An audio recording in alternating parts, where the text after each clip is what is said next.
Hey Michelle, how are you? Good. Hi, Tony. I'm well. How are you? Good. I'm so excited to have you here.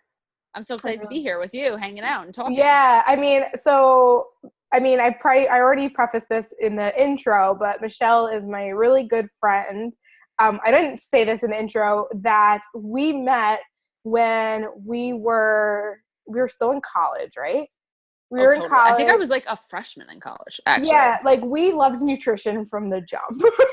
Always. like, It's so crazy. You know what's I actually have a really funny thing to add to your story, which you're going to tell first, that like I've never told you before, but I want to hear what you're going Oh to say. my Go ahead. God. Okay, so basically, we were in college and our summer job, we were nutrition educators. And we would go to these summer camps and just give general nutrition education to these kids. And it was a great way to gain experience in the field. And then here we are, literally 10 years later. Crazy. Literally 10 years later. Yeah. Isn't that insane? That's That's to the insane. nose, probably 10 years I am later. old. That's great. Yeah, We we're are both old. elderly people. Yeah. Yeah, it's amazing. And yeah, stayed in touch and happy to now have Michelle helping me with my nutrition because if you've been following me on Instagram and Facebook, you know that I've been experiencing some weird symptoms that I'm not quite sure what's happening. And Michelle's been really helpful in treating me, and we're going to get all into that. But before we do that, I want you to introduce yourself, and I also want to hear your story. Yeah, so I'm Michelle. I'm a integrative dietitian in New York. So that means that I use a combination of root cause medicine and then just classically trained in like kind of Western medicine as we know it. Um, so I will tell my story as a person in congruence with our story, which is really interesting. So when I was in high school, I lost 100 pounds, and going into college, I had this like definitely disordered eating patterns, and definitely a lot of dietitians who are in school either correct them or they get worse because you're talking about food all the time. Mm-hmm. A lot of dietitians I know actually went into the programs so that they can learn the secrets to weight loss to enhance their disordered eating. Mm-hmm. So I did not have that experience. I learned a lot of awesome tools to help me move past that, and of course using like specific programs and stuff. So I remember we were eating at Cornell Cooperative Extension one time, and you I think you like looked at me weird or said something, and you were like, you don't eat enough food or something. Like you said something that like, I swear it like shocked my brain, where I was like, oh, I didn't realize that I didn't. And I would watch what you guys would eat, which would be like a completely normal amount of food, and I'm just like, why do I eat so much less than these other people? I'm like much taller than them. Like I'm like, I like literally you said something and it was so non-offensive and so helpful to me. And I just remember being like, I learned that I had disordered eating because I didn't even realize it because of Wow. a thing you said to me, which is so crazy. Because I was like, oh, maybe I don't eat a lot of food. Like I kind of like was so stuck in it, and like it took, which is actually easy to parlay into our conversation today too, because you don't know you're in something when you're in it. But it No. was like this comment, this like totally harmless, like, is that all you're eating kind of thing? And I was like, oh, is that, I'm not eating that much. And it's really interesting because that's actually a story that I associate with you in a very positive way, which is interesting. Wow. Well, Yeah. that's good because I feel like that sounds like I was like I'm like now I'm like sad. It's like did she think I was judging her? But I totally No, it wasn't like, it was like yeah beyond not like that. You were like, do you need to get more food kind of thing? Like it yeah was like a very yeah like, it was not judging at all. It was not commenting on what I was eating. It was like a total helpful, and it like shattered my brain for a second. I was like, oh, other people notice I don't eat a lot. Maybe I don't eat a lot. If it's in mm-hmm. comparison to everyone else at the table who's like Mm-hmm. not that much bigger or smaller than me, and they're eating like much more food than I am, like Yeah, something clicked, which is yeah. interesting. Yeah. That is very interesting. And I think that, I mean, it's part of your story. So you mentioned that you had lost 100 pounds in high school, but it sounds like you didn't do it in a healthy way. So can you elaborate on that? Yeah, so I am a very type A person. So when I decide to do something, I'm like, I'm going to do it 100% or not. So when I first lost weight, I like developed what I call, and will call in my book called the battle plan, my first battle plan. So my battle plan was, I'm going to eat as little as I possibly can and exercise as much as I possibly can. There was no parameters or limits for this. And back in the day, 10 years ago, we didn't really believe there were parameters or limits for this because we didn't understand the consequences. So we always heard, move more, eat less. We've heard this all a million times, calories in, calories out. I was like, if we're going to do calories in, calories out, I'll show you how good I can do calories in, calories out, Michelle. I will eat 500 calories a day and I will work out for 6 hours a day. As I'm telling this story, if you find this triggering, by the way, good because it is a triggering story, and walk away if you're not on the point in your journey where you can tolerate hearing about it. I'm so not encouraging this behavior. I would go so far as to say that all of these behaviors destroyed my health. And basically I dropped the weight and I picked up chronic illness along the way. So after I lost all this weight, I was left with these mental feelings that I really couldn't cope with. And I was left with all these physical symptoms too. I was in constant anxiety. I had stomach issues. I had just a slew of these symptoms. I had been eating a vegan diet for, at that point, only 4 years or something. And then I continued to eat a vegan diet for like 6 more years or so. So I was severely nutrient deficient, which led to just like, I would say I was uncomfortable or in pain or anxiety basically every day of my life. At which point I developed my next battle plan, which was I made a list of every single thing that heals people and specifically related to anxiety and stress. I was like, all right, I'm going to do therapy. I'm going to do this supplement. I'm going to correct my nutrient deficiencies. and I made like a 10-point battle plan. And when I execute something, I execute it perfectly because I believe in systems. So I went point by point perfectly. That got me about 70% better, but I was still not aware of what else was going on with me, and treating myself wasn't the best thing. And it didn't work fully because I was only 70% there. And I was managing, I would say, and I was kind of surviving at that point. And I wanted to live. I wanted to like have a life that I had never even dreamed of. So then I went to my naturopathic physician, Dr. Kochko, who, if you go on my page, is all over my page. And we developed my final battle plan, which is the battle plan that I live by and is always edited and revised, of course, too, but which further corrected my nutrient deficiencies and dealt with my underlying symptoms, my underlying issue that was causing my symptoms, which was HPA axis dysregulation. I had subclinical hypothyroidism and a couple other things concurrently going on. But my main thing was like HPA axis dysregulation, which a lot of people call adrenal fatigue. And I received healing there and then went on to kind of make that my passion. So I help people who are suffering from chronic illness, and I help people who are suffering from weight loss and then weight regain and dealing with those emotions associated with it. And here we are today. And when I tell you, like, Michelle is the most caring, understanding, supportive human. Besides you. No, like, I can't even express like the gratitude that I have for I trust you for your nutrition knowledge, but the genuine, because I think you went through it, you totally understand what I'm going through. And so like you really had set like anything that I was feeling, we're going to get into it, but like anything I was feeling, you knew exactly the right thing to say. It was literally what I needed to hear.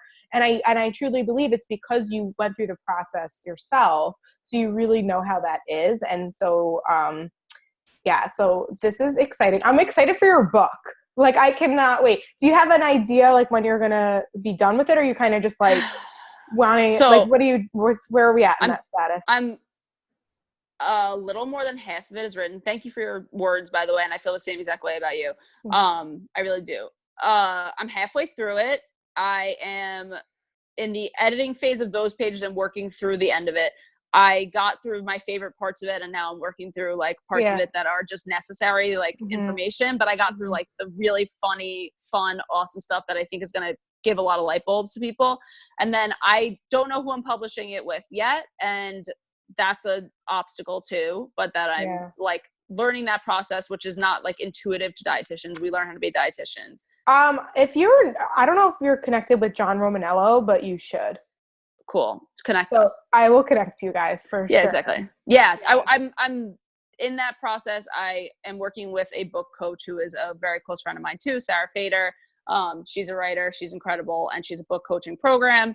And I was planning, this is like in full transparency, was planning to publish it with her in her publishing house. She has an incredible publishing house as part of her program. And then I realized I kind of want to, like I said, when I execute things, I like to go huge. So she's a small publishing house, an incredible one. I'm looking to work with a large publishing house. So it's kind of, I'm in between, and I've written a lot of it. And I'm extremely excited about it. So that's where I'm at with it.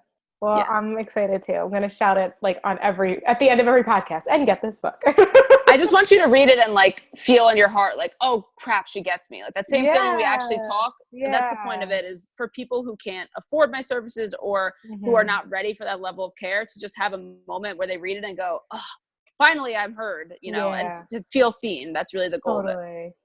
Totally. Awesome. All right. So let's get into it. So basically, I'm going to get a little mini session from Michelle and everyone's going to listen. It's like the selfish. I love that. No, but people will learn.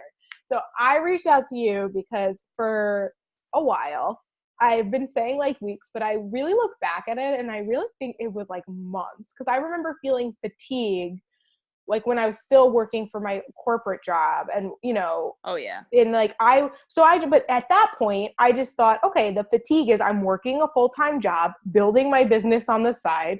Like, of course I'm going to be tired. Right. So I remember, but it was a different type of fatigue back then. I remember feeling like I was drinking, I love coffee, that's a given, but I was drinking a ton of coffee, and to the point where not even like I would take a little pre-workout before my workouts, and like even those wouldn't work. I would be working out and I'd hit a wall, and it was just like, so then I was like, oh, maybe I'm just not motivated. Like maybe I'm just in that journey where, but meanwhile, I thought I would, honestly, I look back at it, like I was like really excited and I wanted it to be fitter. Like I was excited, but like anytime I'd like start my workout, just like I'd hit a wall. And then like, what was the wall like? Well, so I was getting like a little bit dizzy, and, I just would be like, I really want to do this, but like, I like can't. Like it was a different sort of like, I could push myself, but I don't think my body can push.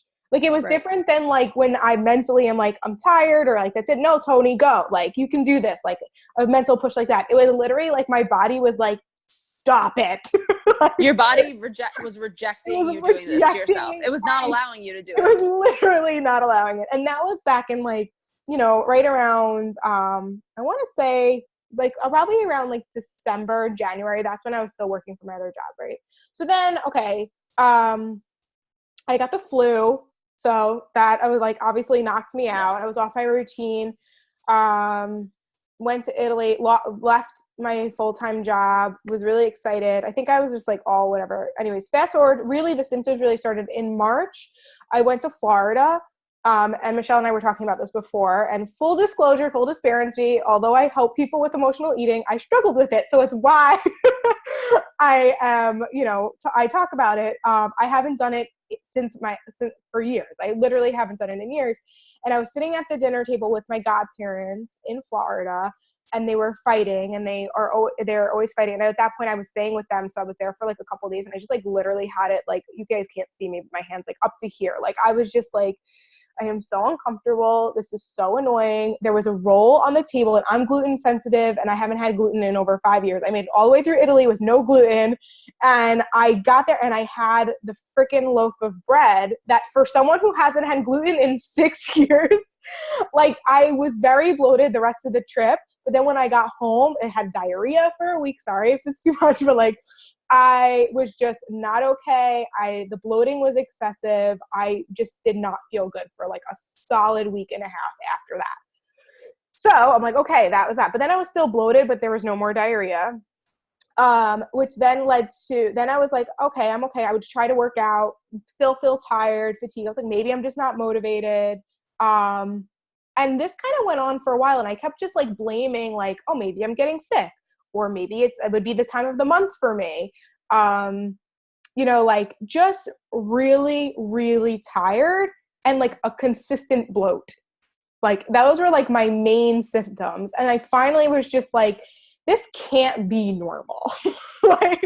like if I remember I had you on the live, and I was like, so if someone's experiencing, because you help people a lot with like gut stuff and, you know, stomach issues and stuff.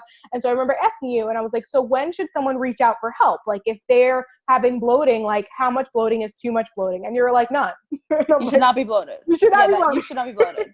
Like, maybe like even bloating before your period is not normal. So what you're talking about, and is so important to like take home to people, is that the second you realize that something might not be normal, it's probably not normal. Yeah. To be honest with you. And it's okay that it's not normal. Yeah. It just means that you're not at the optimal function. The acceptance of it not being normal is also awesome, but it's okay to acknowledge it and accept it, and it's still not be normal. Yeah. So a lot of what I work with and a lot of what you're talking about is that people who are like us, who are like gung-ho, like, let's go, we dismiss our own symptoms and it makes it so much worse. So like, and the hardest part is now you've been bloated for such a long time, and bloated before this too. This has just been more persistent for you. Yeah.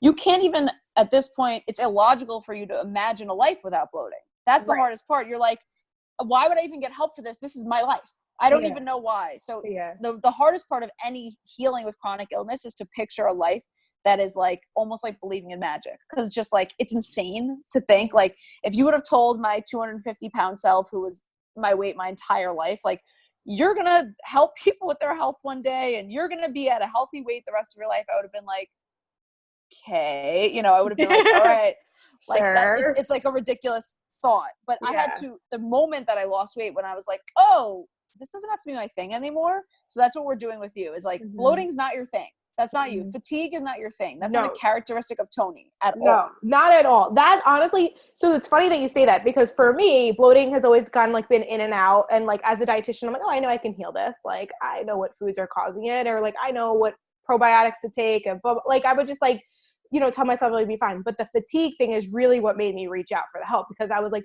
I was getting to a point, Michelle, where like, I'm finally in a position where I'm doing exactly what I know I'm meant to be doing. Like, I've never been happier in my life. I feel like I'm completely in line with the energy. Yeah. And I was feeling like, oh God, I need to take a nap, like in between calls. It was like, oh, I don't want to get on this live, or like, oh, I don't, like, what? That is not me at all. I couldn't wait to get home from my full-time job to when I was working for another company to get home to do these things. I couldn't get out fast enough. I know that I love this stuff. So that's when I was like, okay, this is obviously way too much.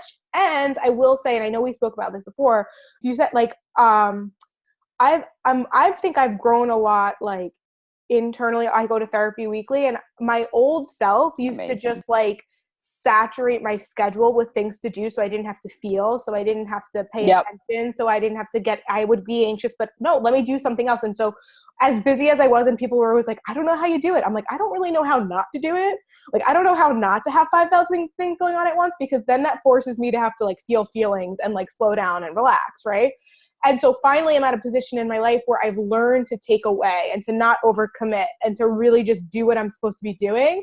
And now all of a sudden, it's like the years of me ignoring this have been like, because you're saying all of a sudden, but you really know it's not by chance. No. You pushed everything down for so long, and now those things are gone and everything else is rising to the surface. Yeah. So the universe is putting you, and you believe in God. So God is putting you specifically in this position because you now can heal. Yeah. This is your opportunity to heal. And these are wounds that, like I told you, like a brutal breakup, by the way, that can last for years. If it's you to heal from those things take a long time, and it takes conscious, actionable, intentional effort. It's not just like time doesn't, heal all wounds, and effort does, and action does. And that's basically where you're at, is like all of these feelings, they were there.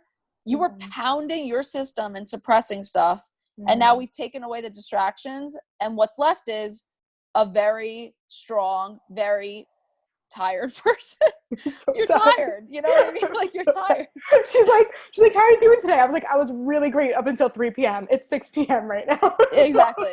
I'm not doing great. Okay. It's the middle of the night for your break. Yeah, exactly. I'm exhausted. Like, you're an extremely strong, enlightened person. And by the way, if someone is truly healing, it's going to feel probably rough at times. So that's what actual healing happens. You got to break down to rebuild. That's just the way that our cells are built. That's the way that our muscles are built. We break down and rebuild. That's how our bodies are meant to be. Our spirit is meant to be that way too.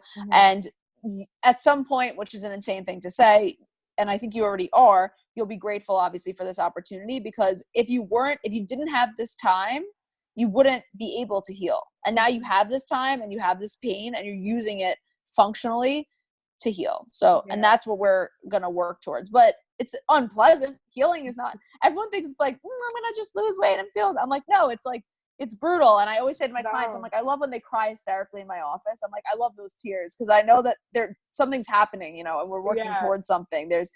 it has to be effortful, intentional, and probably painful to heal. So congratulations for making it to this point. It's a good thing. Yeah. Well, to be honest, if I never acknowledged it and I never reached out to help for help, I'd still be suffering. 100%. And You already have that mental lift, I can yeah, tell, where you're like, oh, okay. Yeah, because I do. And even since we've been working together, it's been not even like not even a week. It's been like a week and a half, maybe. I've been supplementing, like with the supplements, and also like you giving me permission. So you guys know I love fitness, guys. I love training. It really is my saving grace. It is how I manage my stress. But I also knew it wasn't helping me. And it was like, I felt like I was wasting more energy fighting with myself to try to get a workout in. But when I would do it, would knock me out for a week, where it was like, you like told me what I know I needed to hear. And you were like, you have to stop exercising. Like, I have to just walk in yoga. And like, I knew that already, but like you giving me permission allowed me to just like do it. And that alone, you know, you also are like, if you don't like, just take care of Toni. So like if I had someone ask me to do something, but I felt like I really needed a nap, like I was napping. 100%. And like, it's been a week of me only walking, napping in the middle of the day, not every day, but most days, which is so not me either. Going to bed like at a reasonable hour and just like healing. And I know I'm not done. I feel like it's probably just the beginning, but I feel better than what I was. And I don't think I would only been worse if I didn't actually reach out and speak up and say like, okay, I need help. Which also too, like, I think like as a nutrition professional, like I think it's hard to be vulnerable like that. And I think that's probably why too I didn't reach out, is because like I'm supposed to know it. I'm supposed to know what to do, and like I couldn't figure it out. But I also didn't think it was as serious as I think it actually may be. But like either way though, I think it's really important to just like, if anybody's listening, like it's okay to reach out for help. Like even if you have to, it's not okay. You have to. If a doctor doesn't trust another doctor, that's not a doctor I want to go to. If your lawyer doesn't have a lawyer, it's not a lawyer I want to go to. That's true. Good point. I have my own dietitian too. Yeah. And I have and she's also my business coach. But and I told her I had some resistance. Yeah. I was reaching out to you. Exactly. I had that ego resistance in the beginning, but when you actually want to feel better, your ego is not going to be your friend and an asset. So that's, asking for help. If you're any kind of professional, obviously I went to a naturopath for years who I send my own clients to if I need testing or something, which we'll talk about too as part of your journey. But I'm not too afraid to ask for help, not only for myself, but for other people who I'm treating. If you don't have the right answers and someone else does, it's you're gypping yourself and you're gypping other people. And yes, it always takes someone else to tell you something. You can't treat yourself. It's not possible to treat yourself. We have too much emotion tied into it. You need someone else with a logical resolution for you. It's impossible to treat yourself. Absolutely. And it's not the best way, and you like doing things the right way. Yeah, if you want efficiency. Yep. Oh my gosh, for sure. Okay, so you saw so to put everyone up to speed, I did go to the doctor. I did get blood work done, and everything came back that everything's normal. So let's talk about that. Yeah. So tell me why you expected it, and what you got from reviewing my labs, and we'll go from there. So I really wanted to see if you had some sort of autoimmune condition that could be picked up from lab. So we did the ANA test. I wanted to just see if your CRP was elevated, to see if there was any inflammation. Your labs look beautiful, to be expected. Weird part with chronic illnesses that when you go to the doctor and they tell you nothing's wrong with you, it's very disheartening, which is a weird feeling. Like I remember going to like 20 different doctors and then being like, you're good, you're the healthiest you've ever been, take some Lexapro. And I'm like, I'm not crazy. I literally am like dying and feel horrible. Like I'm actually like dead. And there is a stage in HPA axis dysregulation where it mimics the symptoms almost exactly of like your third trimester in pregnancy. So I was like, my symptoms were so severe. I was like probably stage 3 and almost stage 4 in HPA axis dysregulation, adrenal fatigue. And my symptoms were so horrific at that point, like throwing up every morning and stuff like that, and doctors are just like, you have anxiety. And I'm like, yeah, but I didn't just make up the anxiety, and I'm not causing this on myself. So I know the feeling of, and anyone who suffers from chronic illness will be like snaps, because they know the feeling when you go to the doctor and you get nothing. It's like, I almost wanted some horrible illness, honest to God, because at least it would be an answer and a way out. So I suspected that you had HPA axis dysregulation, which can't be seen really on any test that MD is going to give, unless they're a functional medicine doctor. But otherwise, they might test for your cortisol in your blood, which is not really, your cortisol doesn't fully live in your blood, and it's not so active in your blood where you can see it. And you would also need to see a pattern, like a 24-hour cortisol, to see where you're spiking or not. So having elevated cortisol doesn't mean you have HPA axis dysregulation. The pattern of cortisol does. So I was like feeling that some of the symptoms you described were reminiscent of. So what Toni and I are doing is we're taking some educated guesses because we don't have all the testing yet. And I'm treating the symptoms and seeing if it works. If something pops, if it doesn't, we change course and we get testing as we can and as we progress. So a lot of times, if my guess is correct that Toni, and she's certainly suffering from symptoms of HPA axis dysregulation, even if she's suffering from a different autoimmune condition, which we are going to rigorously test for and go to the ends of the earth to find out, she'll still have some sort of HPA axis dysregulation, which just means that her body is firing off extra cortisol and it's impacting her stress system. So either way, it's going to help for us to do symptom treatment, because if that feels better, the underlying condition's also going to be helped too, because we're taking some stress off of the stress on your system.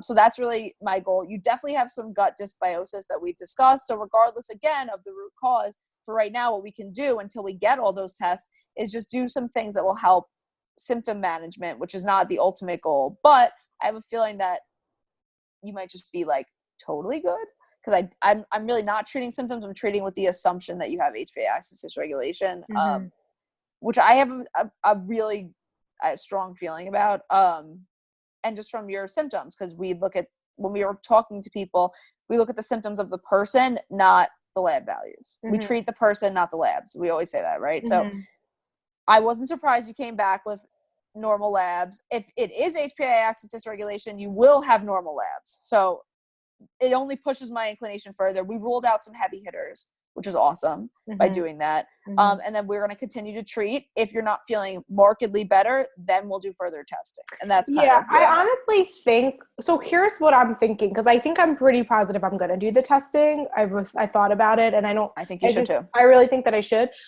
My concern, to be honest, is very similar to when I got tested, when I got like not really a great test. Same thing happened for celiacs, and I had already been following gluten-free. Like I hadn't been eating gluten. So whether I got a proper test or not, I was treating it.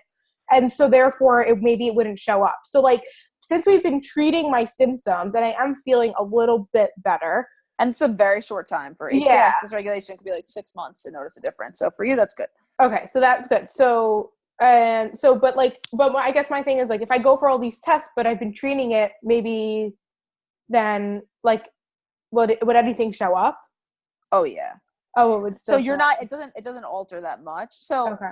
Yes. So if you're getting tested for celiac disease, you're like, unless you're getting tested for the allergy or celiac disease, only a small portion of the population is going to test positive for that, because there's also different things you can react to in wheat that aren't the specific things that are being tested for in the celiac test. So you can react to different proteins besides gluten too in wheat, and you can react to different like isotopes to, I don't know if it's the phrase, and it's so bad that I can't think of the phrase. This is my like end of the day brain fog. But you can react to different portions of the proteins basically based on like what you're reacting to is going to show differently in the test. So most people who are gluten sensitive will not show up in a celiac test. I also feel if you have any inflammation, gluten's pro-inflammatory in everyone. The amount that you can tolerate the inflammation is dependent on the state of your body. But if you are suspecting that your gut is inflamed, or you're suspecting that you have leaky gut, or you're suspecting that you feel overall hyperimmune reactions, I would recommend eliminating gluten anyway. So, and that's a blanket sense, statement that I hope people don't take to heart too much, and you still want to work with a healthcare professional. But you're not going to be disappointed from these tests. You will see something, because if you've been stressed even about this, it's going to show in a cortisol Well, that's test. what I'm like. Well, that's the thing. Like, I really like, I feel like since I started bringing it to light, it has been stressing me out a little bit more. Well, one, because like I was like the symptoms got worse actually when I started talking about it, which we spoke about. And then like I'm getting like these extra things that aren't associated with I'm just going to call it adrenal fatigue. Yeah, go ahead. But so let's backtrack a little bit. Like for anybody listening, I have a couple of questions. So one, like what are the symptoms of quote unquote adrenal fatigue? That's how people, I think, like in their heads they're gonna hear adrenal fatigue, and it's a thing. So, and I'll explain why we don't call it that anymore too. So let's explain what it is, what the symptoms are, and why people don't call it adrenal fatigue. But that is what people will colloquially know it as. Sure. So and then I definitely want to talk about like gluten-free, dairy-free, soy-free, that whole thing after. But definitely. So your adrenal fatigue, as we once understood it, was that your adrenal system, which is releasing some adrenal hormones like stress hormones and different pituitary hormones. Your adrenal glands are small glands in this system, right? This HPA axis, hypothalamus, pituitary, adrenal axis.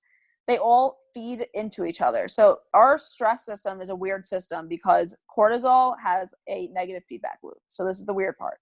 When you are stressed, your ability to tolerate stress is impacted. So stress impacts the system and the system goes down. It is very silly. It's a survival mechanism, definitely too. So in the presence of stress, your ability to tolerate stress is worse.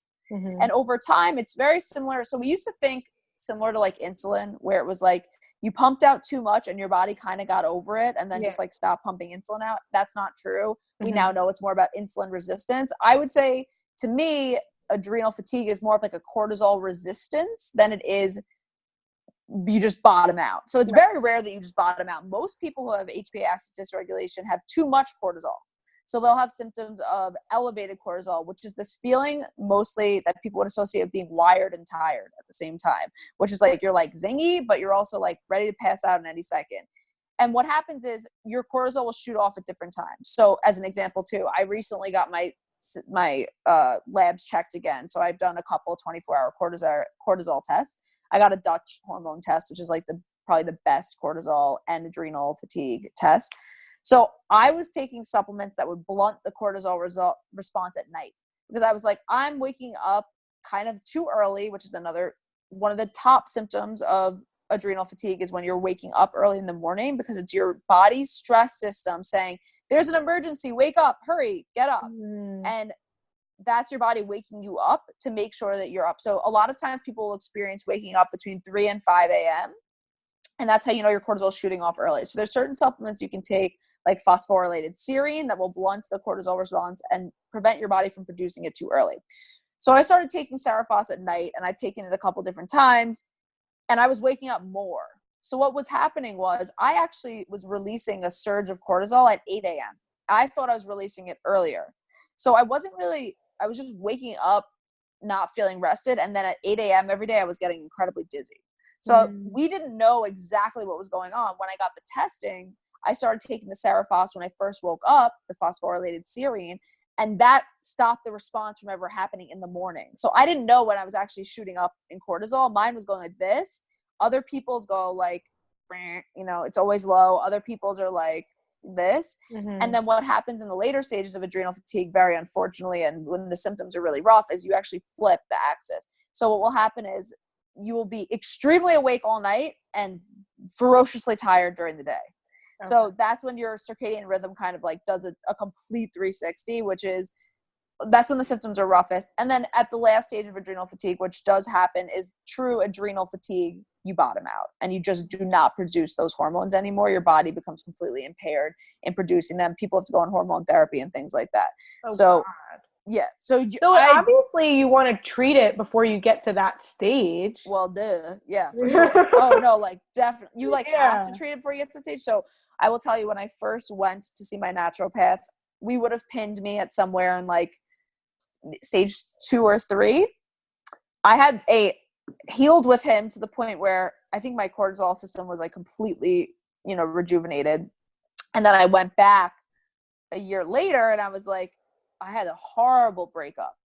And he looked at me and said like, if this would have happened when you were in stage 3 last time, you would have been like hospitalized. Like he's like, you don't know what would have happened. Thank goodness we healed you up for like to be able to tolerate this trauma, because the trauma would have been so impactful on that broken system already that it would have taken me over the edge, basically. So yes, you always want to treat it as early as possible. And a lot of what treating it means is just lifestyle modification too. Like the really hard stuff, like slowing down and tolerating and healing and being kind with yourself.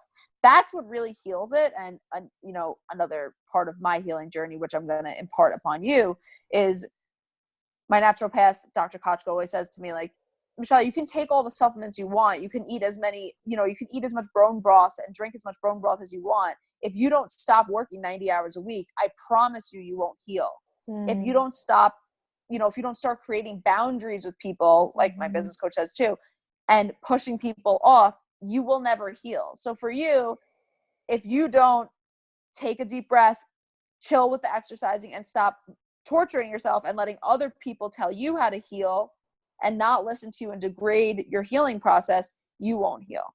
And that's what it is. So we all have these things. Even comments are translated into our body as physical stressors. So if your family member is telling you, you're making this up in your head, this happens to me a lot, right? Yeah, this is happening to me right now, guys. And Michelle already knows, she's been helping me with this. I don't want to reveal your story unless you want to say. No, it's totally fine. But yeah, I would say the Facebook community, Instagram community, you know, I'm very vocal. I have a business page for a reason. Like it helps me connect with others.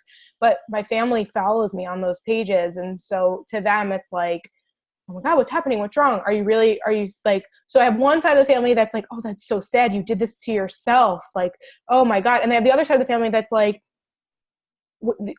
okay, what's wrong? I'll go to the doctor. Like, are you sure you want to run to doctors? Like, you're fine. You can heal yourself. You're waiting for your quote unquote, and like would use air quotes, like diagnosis. Like, did you get a diagnosis yet? Like, two extreme sides, but neither of them empathetic. Like, not one person is like, are you okay? Right. I'm like the other direction where I'm like, Toni, like, we got to handle this. You got some big stuff going on. And that you just need to be seen and heard and felt and understood. And that's what I'm with you on. And what I'll tell you is, when family members are making comments like that, and all chronic illness sufferers have at least one family member or friend who makes comments like that, our brain translates all stressors the same way, right? So if we feel like we're cavemen, right? Anything that's a threat to our survival, our livelihood, or our happiness is going to be translated as a stressor, right? So if we see a bear, our body translates that as a stressor, because it's like, we're going to die. Fight or flight mode, right? That's what all this is about, fight or flight mode.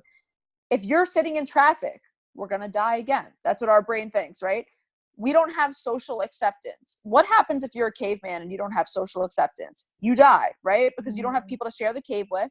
You don't have people to hunt with you. Our brains seek social approval as a way to survive. So when we are getting these signals that we are not worthy, that we are not okay, that we are not normal, our brain's receiving those as stressors. And what happens to our freaking system when we have stressors on it? It makes the whole thing worse, right? Adding stressors to our stress system makes things worse. So I encourage people, when you're hearing those comments from family members, to categorize them as useless. That's what I say, just categorize them as useless. Yeah, thank you.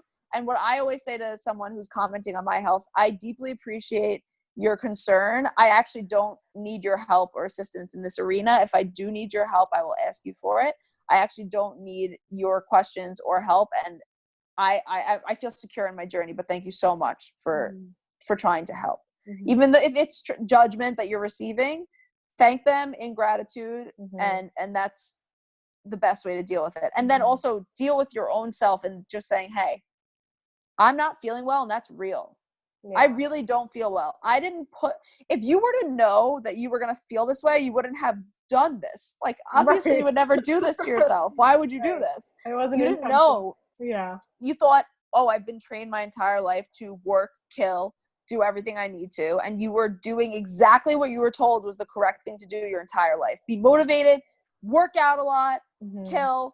If you're upset about something, deal with it and move on with your life. That's what we've been told our entire lives. That doesn't work. And our bodies don't respect that. What our bodies respect is like, I feel you, Toni. I got you. I'm here for you. That's what your body responds to, and that's what will actually heal you. So I know how debilitating those comments can be, and I hear you, see you, and understand you for sure. Thank you, Michelle. Yeah. You're so helpful. You have no idea. Like, oh my gosh. Yeah, so the emotional part, I think, is huge. And I think that's normal, but like not everybody recognizes it until they start to take care of their nutrition and, you know, they start to commit to healthier living. They start to recognize how correlated their emotions are to that. So yeah, so that is really important. So question. Yeah. Does gut, so is adrenal fatigue and leaky gut, are they usually together, or am I just happen to have the same? No, they're definitely, yeah. Okay. So any stress on your gut is stress on your body, right? Yeah. So your body's perceiving those stresses the same way. So if your gut is stressed, your body is stressed overall. Mm-hmm. And it's causing, also you create hormones in your stomach, right? And absorb too. So if you have leaky gut and you're leaking out essential hormones and or essential nutrients, those are both going to be stressors on your system, and your body's not going to like it. Also, cortisol blocks the production of thyroid hormone. So there's a lot of different systems that are in place. Also, cortisol and insulin are antagonistic too, and have different effects on each other that make each other more resistant. So all of those things also impact your gut as well. Cortisol itself, when you're in an emergency situation, the first thing your body's going to do is say, don't poop in your pants because we got to run. So your body's going to slow digestion, right? So your body every single part of your body is impacted by fight or flight. It's your essential survival system. So your digestion is impacted, your brain is impacted, and basically what your body's going to do is start also, which is no surprise to you, and we didn't even discuss this, but your body starts to put glucose in the right positions so that your essential organs can access it. So you might experience weight gain in your midsection. That's a huge thing that I notice with people with adrenal fatigue is they have weight gain around their stomach. And the reason is your body wants you to have access to get fat and glucose from your liver. It's helping so you. That's why, it pumps you up just in case you need to run. It's saving and storing energy in case of a famine or emergency. It is all about your body preserving and making sure that you can survive. So the ways we do that are slowing digestion. So what happens after we slow digestion? Then you might have diarrhea later on. Also, it might be some people experience quicker digestion from it too. And also impacts on your heart rate, impacts on your temperature control. Your entire body's survival system is impacted. Yeah, that explains a lot. Like I've noticed my heart rate's so low. It's like crazy. It's always been really low, but I definitely noticed it was more low. I was getting night sweats, and I definitely, my temperature, like it would be like really, really warm, like randomly. Yeah. But I definitely also, so it wasn't working anyway because I was so tired and fatigued, and like I couldn't stick to any sort of nutrition program or anything. So I was trying to lose weight, but like not really, because I was so like not okay. Right. Yeah. But so then, no, that's another thing. You're like, you got to stop trying to lose weight. And I was like, okay, thank God. I was like, yeah. Permission granted, please. Yeah. But like we should so talk about why it's really not okay when you're in the healing process, to be like trying to restrict your food intake. Or not restrict, because I wasn't restricting. I was in a caloric deficit. That's all. Like, but yeah. So, and I was at the point in my fitness journey, I'll just say, like, because I have developed a healthy relationship with food, and because I have like a big knowledge about nutrition, like I really was at the point of like, I do count my macros. Like for me, as it was probably more restrictive than I would give to somebody else, only because I like have the knowledge behind it. So I would just say that, like, it wasn't like there was a caloric deficit, and it was slightly regimented in the sense that it was like, if I wouldn't have a lot of healthy fats, let's say, because it didn't fit in my macros, which we know can be really helpful in a situation like this. But so yeah, anyways. Yeah, this is where if it fits your macros is out the window. So there's a couple different reasons. Yeah. You are a caveman, Toni. Your caveman body, what's the number one fear that you're going to die from? Starvation. Yeah. Right? Number one thing. Maybe a bear, depending on where you are geographically. Starvation is your number one fear. Yeah. Your body, in reaction to starvation, is going to pump out stress hormone like insanely. Mm-hmm. So your body wants you to, is signaling to you, Toni, get some food. What cortisol will also do is help you to hold on to fat just in case you can't get food. So the easiest way to increase your cortisol is by starving your body. So what I usually have people do, this is also one of the cases where you absolutely must stop intermittent fasting. It's one of the only cases where I would say, of course, if you have an eating disorder also, but my top reason for not allowing clients to do intermittent fasting is when they have advanced adrenal fatigue. When your blood sugar is low, again, your body produces cortisol. So what I tell a lot of my patients, clients to do is before they go to sleep, if they're having sleep problems, eat some blueberries and sunflower seeds. It'll carry you through the night.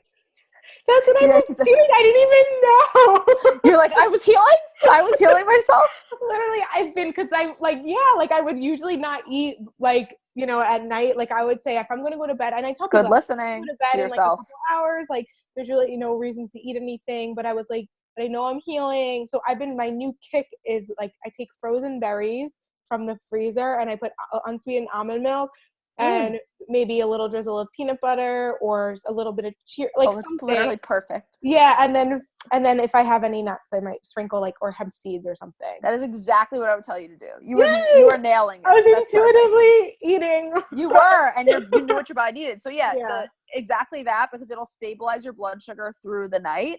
And that will prevent the cortisol from spiking. So that and a little magnesium is like symptom management for sleep.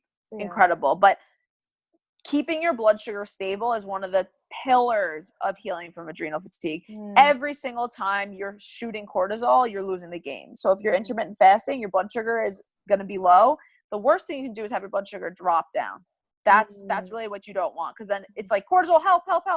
Cortisol also causes your body to do something called gluconeogenesis. Finally, we have a use for this term that we learned in college. So it causes your body to it causes your body to create energy from protein, create glucose from protein sources. So create energy from non-glucose based sources, right? New glucose sources. So if you are releasing cortisol, you are probably releasing it additionally because you have dropped your blood sugar and your body's going, where the hell am I going to get, carbs from? I'm not eating anything. How can I get some glucose? I know how I'll do it. I will create it in my own body. So cortisol signals gluconeogenesis. So low blood sugar causes more cortisol to get that process going. So it's super important to keep your blood sugar nice and stable. Unfortunately, exercise also, besides just raising your cortisol, because you're already running and your body's going, are we in an emergency right now? Is that what's happening right now? But additionally, it does drop your blood sugar pretty substantially, which, exercise and intermittent fasting are two things that are stressors, but in a healthy body. I'm not saying your body's not healthy. Right. In a non-stressed body. It's not. I'm healing. It's not healthy right now. It's not happy right now, but your brain is. But if in exercise and intermittent fasting are two things that are stressors on your body. They're positive stressors, but at a point where your body's not tolerating any stressors, they're just stressors. So that's really what we're trying to avoid.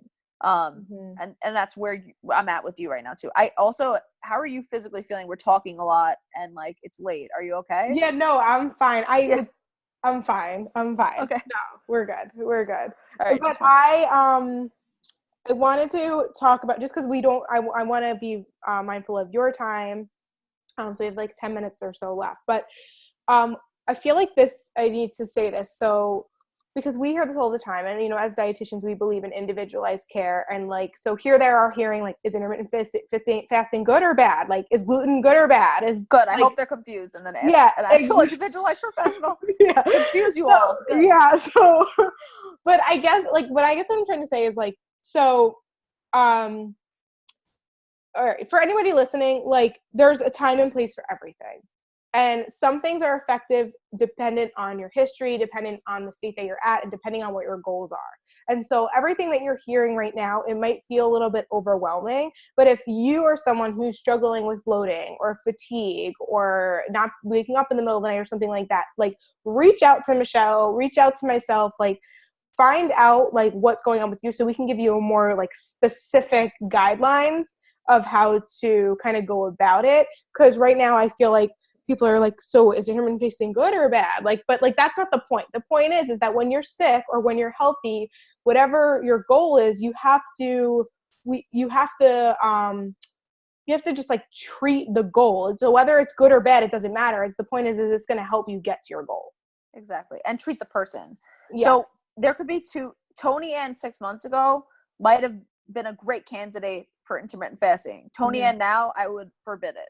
So it really depends on the person and what their body is able to do. The reason why no protocol in the entire world works for everyone is because our bodies have so much going on at the same time. And unless you're working with a practitioner who works with root cause medicine, root cause health, root cause nutrition, you're never going to really be able to get the results from something that you need. So that is why, like, these baseline recommendations, I think blood sugar stability is super important.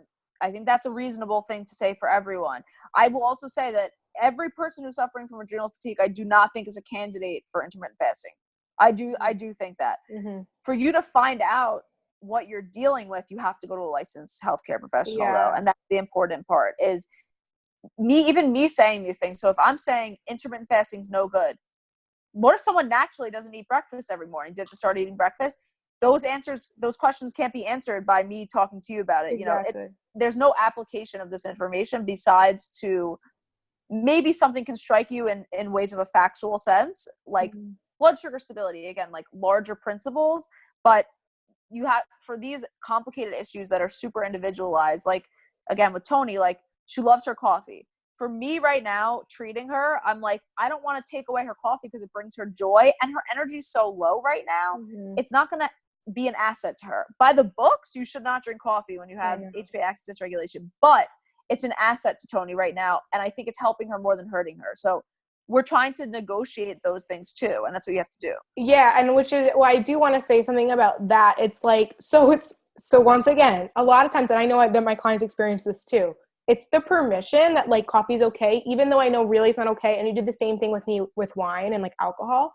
And because I love wine, I love coffee, and like, because you told me that, I'm still drinking coffee because I do need it, like, to get through my day. You need it right now. Yeah. But like, I'm not drinking as much as I was because also I just wasn't responding anyway. So honestly, there was no point in me drinking. I kept like trying, but like nothing was happening. So like it didn't even matter. So now, but like I know it's not really good for me really. So I have cut back, which is helping. And I think once again, because you kind of were just like, you can have it, but so it made me realize that. And then same thing with the alcohol. Like I noticed like it was nice to help me like not feel stressed a little bit, but it was making me more tired. So I have noticed that too. And because I think a lot of what I'm experiencing, and we've spoke about this, like I think I'm chronically dehydrated because like, and that's why you've been having me salt my foods, and like no matter how much water I drink, I'm always thirsty. I've been getting like these muscle cramps. My skin's not great. You also had diarrhea for a while, so you lost a lot of electrolytes too. Yeah, but that was kind of a while ago though. But like either way, I mean, maybe, I don't know. But like either way, I just like, I really like, just by you telling me that, I think has been helpful in the sense it's like, okay, I know I'm allowed to have it, but I'm not going to have too much of it. Right. It's taking it away, and that restriction would have felt, like all or you know nothing. what, you already have to do so much right now to heal, and you're already taking away so many joys. We're going to keep adding back in joys, which is an important part of healing in this too. But you're already taking away stuff that you got to pick your battles. Because if you're also doing something that is intentionally unpleasant to you, you're attacking your HPA axis again. So it's a balance of finding like that negotiation and where that is. So like a little coffee, it might be your sweet spot right now, and you might need that. When you feel like you need something, you probably need it, and your body was calling you to stop exercising as much, and you knew it, and you were just ignoring that. But coffee was something that you were like, I don't know, I really need to be awake right now. So like, you know what I mean? Like I still have to go about my day. So you have to adapt a plan that actually works for you, and that's what we're doing. Yeah. And you're getting some good results, which is super important. And the most important thing is that you hold on dear and tight to the belief that you can every single day get a little better, even when you're going to have some big fail days, and you're just going to nap through it, and you're going to be sleepy, and it's going to be okay. But that you hold on fiercely to the belief that you can be well. And I know, I'm certain you can. I know you can. No, I agree, because I'm learning, like, right. So one day I felt really good and I overdid it. And then the next day or the day after and a little bit of the day after, it took me like 3 days For to sure. like Yeah, come exactly. back from that, you know? But like, so I'm like, okay, just because I'm feeling good doesn't mean I have to like push myself. It means you can still. Yeah, like yeah, exactly. So yeah, it's a lot. It takes a lot of listening to your body, which I think everybody can take a lesson out of that. Like, how many of us are ignoring like the way food makes us feel, and how, you know, if your body wants a nap, like if you can nap. Sometimes we can't because of like our work and life, but if you could rearrange your schedule, like everyone's always, I feel like, pleasing others, and I find that that's like the biggest thing that's gonna just like, you know, keep you in this state that's you're never gonna heal. And especially for someone like you who is a total people pleaser and a total like mushy sweetheart, like this has been, I think from when I've known you from 10 years ago, something that we talked about in one of our first conversations too. Oh yeah. I'm that's another thing that, like, once again, I'm really proud of myself. I have learned to set those boundaries. Like, I'm getting better, but I do believe like it has been years of me putting others before myself. And now that I'm finally listening to myself and taking care of myself first, my body really is paying for I mean years. My whole life I grew up in trauma, trying to heal my sister, trying to heal my best friend, being in relationships that didn't serve me, dating, you know, giving and never getting anything back in return. And like, then dedicating my life to my profession, which I love so much. But to get to this point where I'm at today took a lot of hustle. Like, so if you look back on it, it makes sense. So like, whatever's happening probably was happening for a while. And it now definitely was. like, yeah. And so now it's just like, okay, we have to address it. And so, this is your time.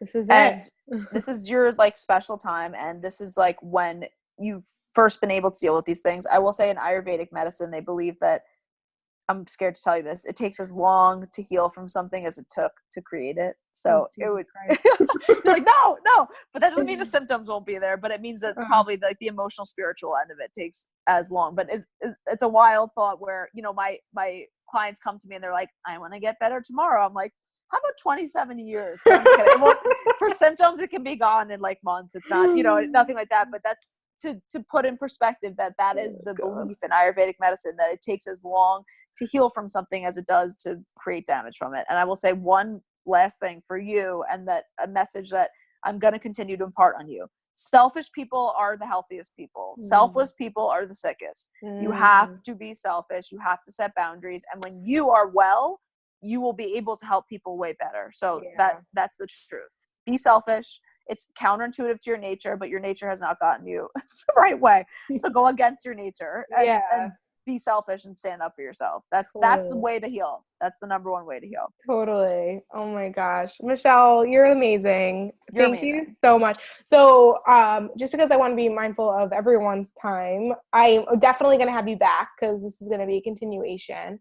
I'm going to see you tomorrow, which I'm super excited. I'm going to see you tomorrow too. I'm so excited. With a talk that my naturopath's giving, which is so fun. Yeah, I'm excited to meet him. And yeah, I'm going to get some tests. You said it's like they test for everything. Like, do they test for autoimmune stuff too? Yeah. So my naturopath is a really and I'll keep saying his name, Dr. Kochko, plug. He's a really comprehensive practitioner. So his initial consultation is actually 90 minutes. So you sit down with him and basically go through everything. He might come to a completely different conclusion for you. I highly doubt it, but I think that what he can do is order a variety of different tests.